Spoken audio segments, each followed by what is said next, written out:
तो हाथ उठाकर बोल दीजिए सुभान अल्लाह। आप बिला झिझक बोल सकते हैं, सुभान अल्लाह बोलेंगे आपके नामा अमाल में इजाफा हो जाएगा। मतलब बतौर खास आप तक पहुंचा रहा हूं, समाज फरमाए। जाऊंगा मदीना,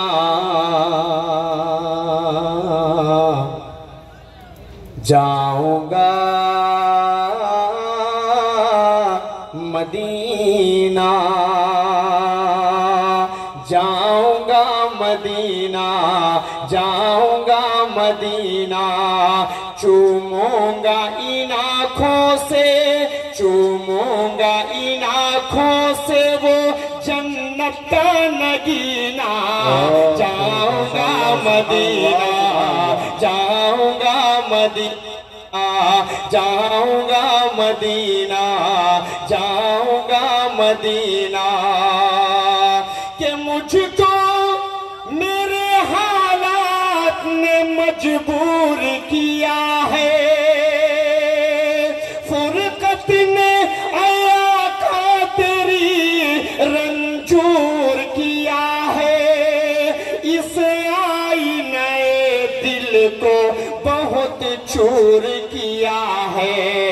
ऐ काश के हो, ऐ काश के हो पार मेरा टूटा सफीना। जाऊंगा मदीना, जाऊंगा मदीना। अरे चंद ही लोग बोल दीजिए सुभान अल्लाह। भाई देखिए, उलमा इकराम के जब बयानात होते हैं उनका मामला बिल्कुल अलग है, लेकिन शोरा इकराम जब नात पढ़ते हैं तो सुभान अल्लाह आप बोलेंगे तो उनको एनर्जी मिलती है और समझ में आता है कि हाँ आप सुन रहे हैं, आपको अच्छा लगता है। पेश करता हूँ, एक और बंदा हजरात तक पहुंचा रहा हूँ। कितने लोग मदीना जाना चाहते हैं जरा सा हाथ उठाकर बताएं, और उनके दिल में जो ख्वाहिश होती है, जो एक शायर कहना चाह रहा है, आप सबके दिल की तर्जुमानी करने की कोशिश कर रहा हूँ। पेश करता हूँ, समाज फरमाए कि मैं रोज़े सरकार पे कुरान सुनाऊं। थोड़ा सा बोलिए, मैं रोज़े सरकार पे कुरान सुनाऊं। दिल में तभी जज्बात मैं आका को बताऊं। मैं दिल के हर एक जख्म को आका को दिखाऊं। मुश्किल है मेरा, मुश्किल है मेरा फुरकत सरकार में जीना। जाऊंगा मदीना, जाऊंगा मदीना, जाऊंगा मदीना, जाऊंगा मदीना।